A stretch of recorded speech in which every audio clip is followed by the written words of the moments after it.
The answer is pan-digital. Is what? Pan-digital. What does pan-digital mean? Contains all the digits zeros. You're exactly correct, but that's not the right answer. That's not simple. What was your I answer? should be correct. That's the only number there is, that's that number. Makes it unique. That's right. That's true. Those are two correct answers. Not the line one. Anybody else have any ideas? You do. If I go down there, where are we here?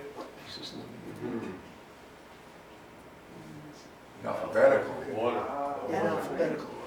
Oh. In English? Or All right, so let's go back up for a second. We can spend E, F, F, F-I-F-O. O, S, S, T, T, Z. It's better than that because it's S-E-S-I. I'm going into one significant digit.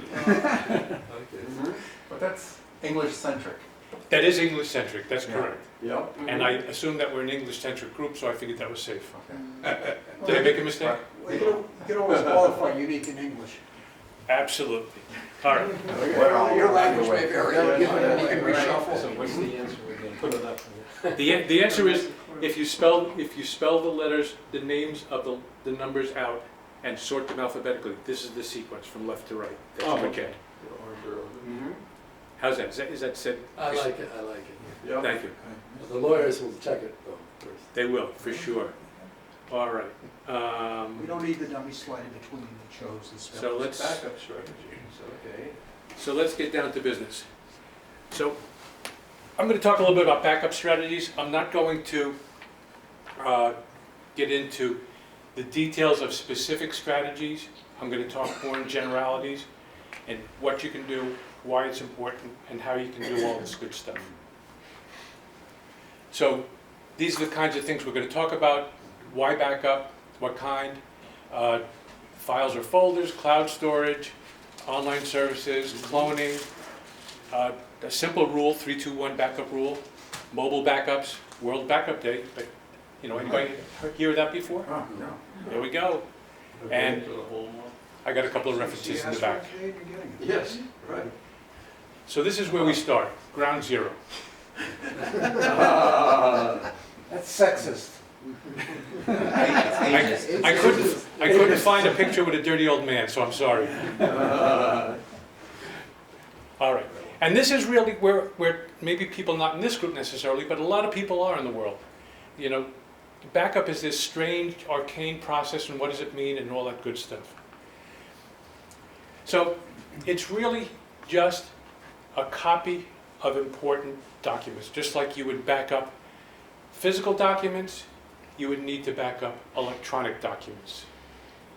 And how do you back them up, and where do you back them up, and what do you do with them is a very important factor. Whoops. Where am I? So talk about this. Back up their files in one or two ways. So an external drive or somewhere in the internet, and you set it up once. And that's really the only big takeaway from this thing, is once you decide what to do, and I'm encouraging you that you need to do something, once you decide what to do, set it up once, and it pretty rapidly becomes an automatic process, and it gets done. The ultimate thing to talk about is if you have physical things. You're in California, the forest fire comes, and they give you 20 minutes to get out of your house. You don't say, I'll be there in an hour, I'm backing up my files. It's not going to work. All right, so it's a big deal. And it also allows access in terms of heirs and estate planning. It gives a way for people outside of your family, or whoever's managing your estate, to get access to important documents as well. So there are two types of backups. A full backup is literally what it says. You take everything you have, you make a copy of it, and you store it away someplace. An incremental backup can be used in conjunction with a full backup. So instead of on Monday copying everything, putting it in the safe, Tuesday copying everything, putting it in the safe, if only a few things have changed since Monday to Tuesday, back up the things that have changed and put that in the safe. Unwinding becomes a little more complicated. You have to start with the full backup, and then you have to do the incremental backups in order. But that's better than not doing it at all. A differential backup is similar to incremental the first time it's performed. It'll copy all the data changed from the previous backup, and each time it is run afterwards, it'll continue to copy all the data changed since the previous full backup. So it isn't just what changed yesterday, it's what's changed since the full backup. So that's a little time saver. So you'd have your full backup, and you run your differential and your current to restore things. A mirror is what we think about today when we have like a clone. Every time you make a change to a file over here, your file over there is changed. And so it maintains a time-sensitive copy. And this is sort of just a graphic that explains the differences, what's going on here. So we have your backup is all data selected. In the mirror, it's always all data selected here. Changes from backup 1, changes from backup 2, changes from backup 3, as we talked about with the incremental. And this is only changes from backup 1 every time we do it. And then this is interesting, but it's not that important. It talks about how much disk space you need, like in a commercial environment. The disk space you need, or the storage medium you need to store the backups, gets progressively larger. The longer you wait between them, and as long as you want to keep them. I see that again. You doing math? I just was looking at terabytes, I mean, it's big. It can be, and it depends upon where you start. I mean, if you start with "Hello World" as a text file, it doesn't get to be terabytes. If you start with the Encyclopedia Britannica, you're in terabytes to begin with. What did you assume you started? I just grabbed this graphic from an article, and the assumptions aren't really important. It just shows that the backups can get big if you want to do incremental backups and keep them for a long time. But you're starting with 20 terabyte, right? And some of these things are like 6 times or And 20 times. And my answer to that is Yeah. sure. Yeah. It's really just to show the growth as opposed to the real numbers. It's arithmetic or exponential if you're not careful. Absolutely. You win. I'm not gonna argue. Yeah. All right, so in addition to the obvious stuff you back up, like important files and databases or spreadsheets, what have you, don't forget these things. You have bookmarks from your browsers if you use them, and even some of the other history and what have you. So that there's tools to use for that. Emails. Just because they're on the server doesn't mean they may be there forever, and they may be important things that you want to keep that are only on your machine. So you need to take care of them as well. Drivers. If you're not technically fluent in what's going on, drivers is the piece of software that says when I press a key on the keyboard, it goes into memory someplace, I save it, and that key is shown on the screen if I'm working in a text environment. Or I hit the return, and action occurs. I make a mouse click, and action occurs. Those are the drivers that talk between the hardware, the physical device, and the keyboard, the human device, human interface device. That's one type of driver. There's sound, there's the driver that takes the electronic signals out of the computer, goes through this funny little cable, and shows up on the screen. All right? Social networks. If you are so inclined to use them, that data should be backed up, and that's important as well. So strategies is really 4 high-level strategies to use. Selecting files and folders, You take the individual files that you want to back up and you store them someplace and make backups. Cloud storage and file synchronization, and that's sort of a file and folder type situation, except it's in the cloud as opposed to in a local device. Online backup services, which may do either a whole image or individual files or groups of files. And then cloning a full disk image is literally doing that, is taking a clone of a whole disk. And maybe this is a good time to talk about what a full disk image means. Going back to year one of storage technologies and disks, we used to have these huge ceramic platters, Yeah, pizza plates. or pizza plates, whatever they were. Now they're small little SD drives. It's the same concept. It's concentric circles of rust that have been put on a strata and used to store ones and zeros. Today we use solid state for solid state disks, but the concept is the same. Data is written to these things in small chunks, and there's information on them that says what chunks go together in what sequence to form a file. When you clone a full disk image, there is no way for you to find the letter to your girlfriend that you wrote 6 years ago if you lose it. You have to recreate the whole device and create the whole disk. However, everything is there, warts and all. So if you have a virus on your disk, that will be restored as well. Pros and cons of different strategies. So selecting files and folders, you can, as I said, you can pick and choose which files you want. You need at least 2 copies, the original and the copy of it someplace. And we can talk about what that means a little later. You can back up entire folders on a recurring basis to ensure newly created or updated files get backed up at a later date. So that's a process you can put into place. Certain things that you like, you have My Documents on your computer in a PC environment. Then you can do that on a regular basis.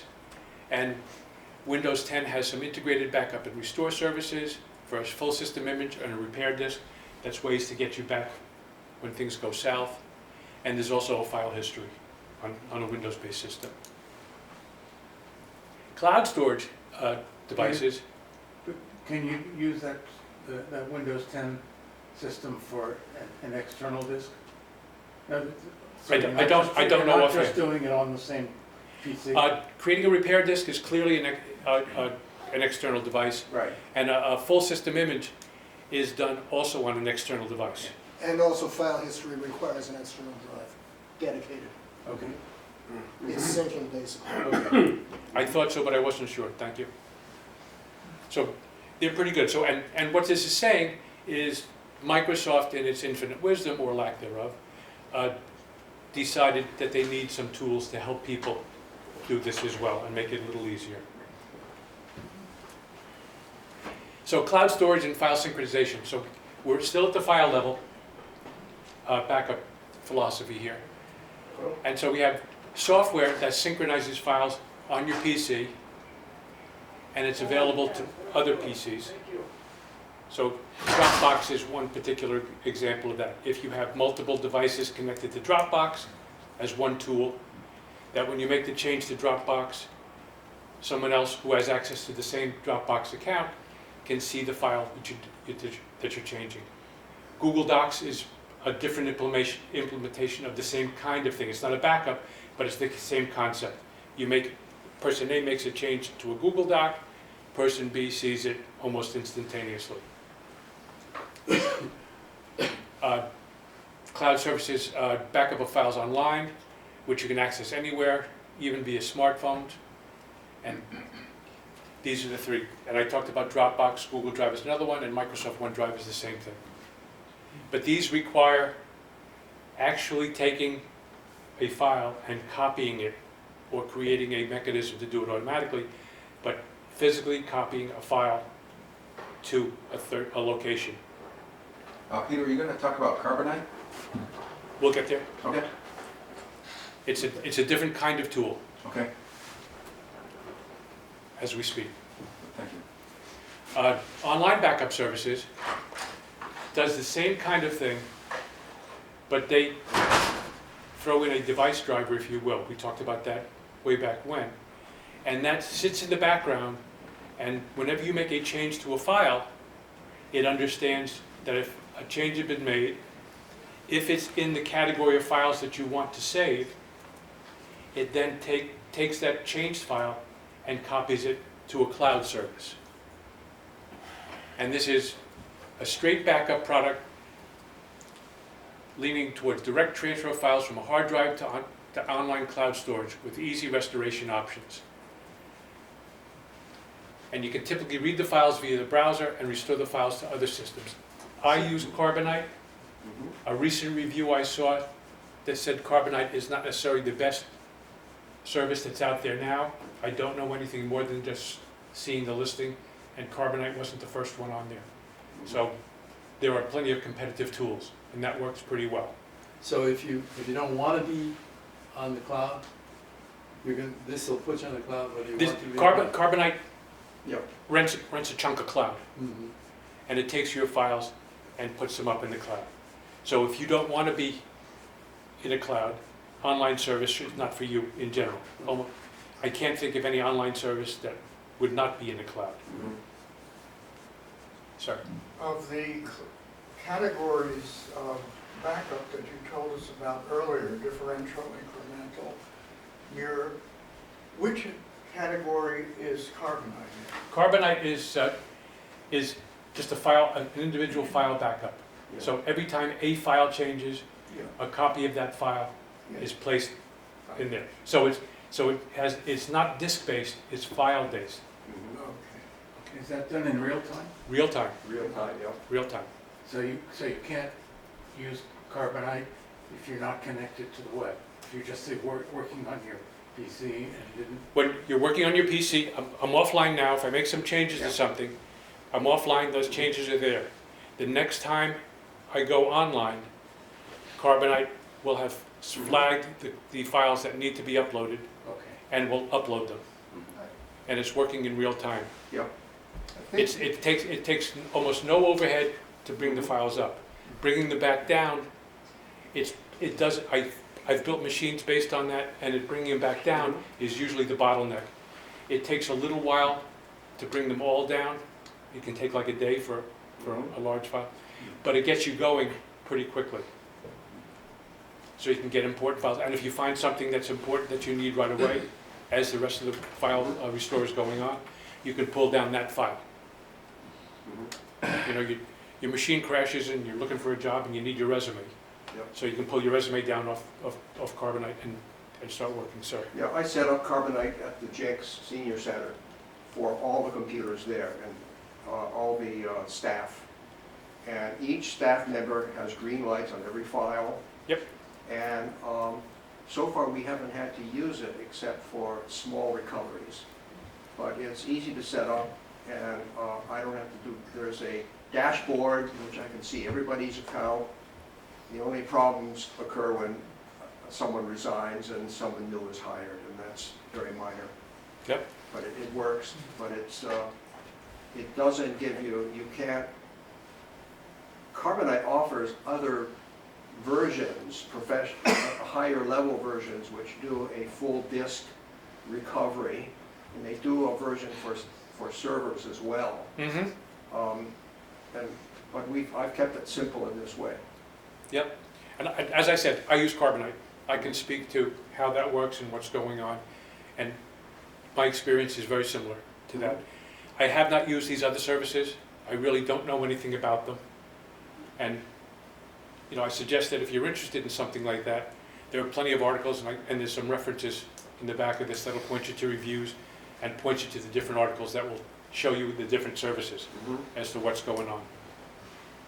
A young man. Does Carbonite work for system files? No. I take an update from good old Microsoft and it screws up and I want to restore the old Microsoft, I think, handles that a little bit differently.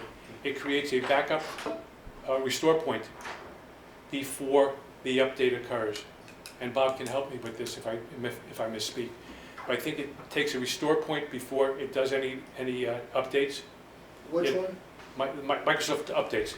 Microsoft Update, it will set a restore point, and there are conditions under which it doesn't. Yep. Okay, Mhm. so Yeah, let's just so say. you can't trust it. It would be wise to set the restore point manually before updates come down, if you can predict. If you have, so, system files, I'm gonna say, no, they're not backed up by Carbonite per se, Right. because it's easy enough to go to, like, when I set this up, I went out to Microsoft, I created and installed a setup disk, actually a setup UBS stick, Mhm. and USB, whatever it's called. One of those things. Because this came with Windows on it, with all the bloatware, and I just blew it away and I put a clean install of Windows on it, and then started and went to Microsoft's the Carbonite site, loaded Carbonite on the machine, and said restore it, and it started to go. And then I started bringing things back as I needed them. Yeah, Bob. So you mentioned what my biggest concern is, since I use Ghost to back up, which backs up everything. But that's then I Ghost- copy it to a thumb drive, and are you gonna comment on, then I take the thumb drive somewhere else, but I always live in fear that it's gonna degrade over time. Do you know the trustworthiness? Because I back it up to a local external drive, and one of my drives went bad, which really scared me, and now I'm worried, well, for quite some time, I'm worried about a USB thumb drive going bad too. Well, Do you have any idea what, that they considered reliable over 5 years, 100 years? I don't. 20 is good enough. I don't, I think someone could talk to, if someone wants to talk to the quality of USB and that sort of stuff, but generally they're pretty good over the short span you need, relatively short span. You don't need to save that thumb drive for 100 years. Right. It's not gonna need, My lifetime is gonna, your lifetime is there. However, just one second, Bob. However, what you're doing with Ghost, unless I don't understand the product very well, and I may be mistaken, is Ghost is an image. yes, it is. Yep. So the file basis for that, so you're going to restore a whole image of your disk. No, you can get a file off it too. You can get a file off it. You can look at it and go through the file system on your image and pull off a single file if you want to. Mhm. It has Fair a enough. file explorer. That's right. Yes, sir. I have some experience with Acronis True Image, and with that, I can do a full backup of my system. In fact, I found out that I wasn't working at this one company at one day, and they wouldn't let me take the laptop to get my personal files off of it, but I had an Acronis backup. Mhm. And what I did was, at home, I took that Acronis backup and I mounted it as another hard drive Mhm. on my computer, and I was able to pull off files from the backup. Mhm. Exactly. Now, this was a number of 10 years ago, so they Yeah. may have changed Yeah. the way they do things. But Bob, to your point, a thumb drive with the information on it, it's as good as the hardware. It's as good as any hardware device that's storing it, as opposed to the technology used Yeah, to I get just it was there. wondering, has anyone ever had one go bad? It does depend on which brand you get That's what I, and Yeah. which model. Some are more reliable than others.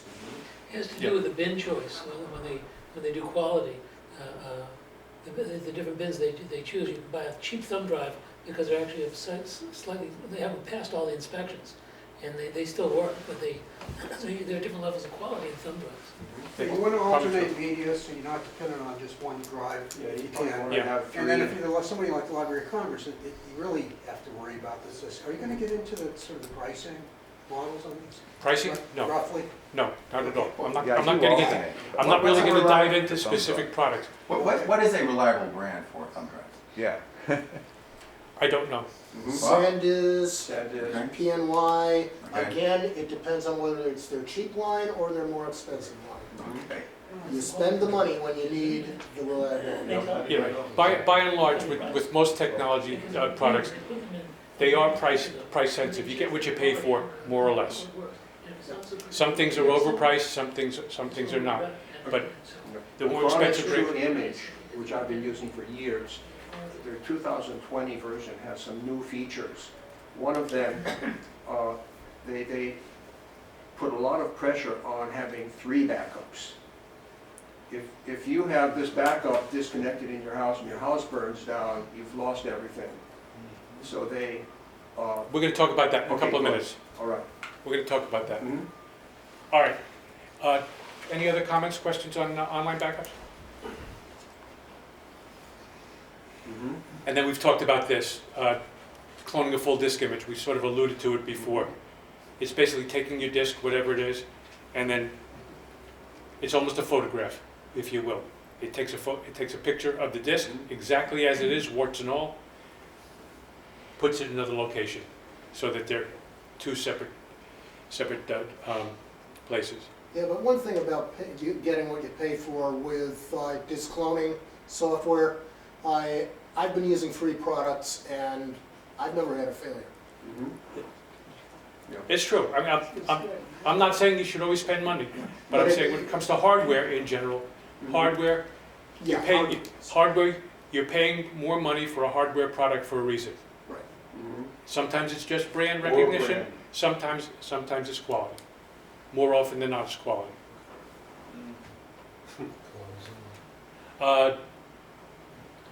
So you guys can read. I'm not going to go through all this stuff. It's basically what we talked about. So you get a whole image. It's probably the fastest in terms of restoring because it just takes the real estate and repopulates the real estate with what was there before. And the disadvantage in general is that it's harder to get individual files, but as Bob talked about from Ghost, which is an image backup, there are tools to get individual files. So my experience is a little bit different than maybe what's real. Are you going to talk about encryption reaching up into drives and encrypting Carbonite backups or encrypting iCloud or those drives? The backup, from Carbonite's perspective, my understanding is the backup is encrypted on Carbonite's cloud. So I have to log in, it makes a secure connection between my PC and Carbonite's cloud, and the files are encrypted on Carbonite's side. No, but Carbonite will back up my encrypted files Yes, as well. So I because need to be able to go back for 30 days to versions that don't have the contaminated files, and then all of these need that for versioning. Carbonite does not necessarily have versioning. They only have the most, at least the way I use it, is the most current I version. talked with them, and you can go back if you have the problem. You get on the phone with them, and they'll help you. Thank you. So I never had to do that, and No, thank I'm fine. goodness. And as far as encrypted files go, Carbonite, like many other file-based systems, looks at the file as just ones and zeros. It doesn't care whether it's a text file, a picture, or anything else. It's just ones and zeros. Put them up in the cloud and save it. So we started to talk about this a little bit. 321 is something I ran across when I was doing this. I hadn't heard about it before, but it's an interesting acronym to keep people sane. It says 3 copies of your data, primary data and 2 backups. And multiple copies protect you from losing your primary data together with its only backup copy. And if you're truly paranoid, you can do more than 3. You know. So let's go a little bit into this. 3 copies of your data, 2 backup copies on different devices or storage media. And a lot of people have talked about that here. They'll clone to an external disk, they'll clone to a thumb drive, they clone to something, move files. And we talked about lots of different strategies for doing that. And 1 backup copy needs to be off-site. The fire in California will be at your back door before you can leave. So decide what you want to do. And that may be taking a disk, putting it in a safe deposit box, once a week, we're having 2 of them and just flipping them, whatever that takes, that's what the external copy is about. Multiple locations we just talked about, Yeah. so you don't have a single point of failure. And you need something that can protect you for physical damage. Mobile backups, iTunes and Google account take care of that. I'm not going to go into the details of it. The tools are pretty straightforward on each of those. I can't speak to the Android backup. I don't have one. iPhone backup on iTunes is very easy. Happens Or automatically. iCloud. Yeah, all the stuff that you get for free, and if you buy like another device, they can move your account over faster. Exactly. Mhm. Exactly. This stuff works fairly well. Does anybody know that the backups stay when they're getting rid of the iTunes music part? I don't know. I would assume that backups are on. Well, we hope. Yeah, but iTunes Music is a separate product from the iCloud. And the backups, as far as I know, are on the iCloud portion of Apple's web. So I think that they're there. I haven't heard anything one way or the other, so I'm going to assume they're there. And this is going a lot faster than I thought, so here we go. Start with the real question. Yeah. So I hadn't heard of this before, and I think it's something to live by. Now, this is really the bottom line of my message. It's important to do backups. We've all been bitten by poop, and it's not fun.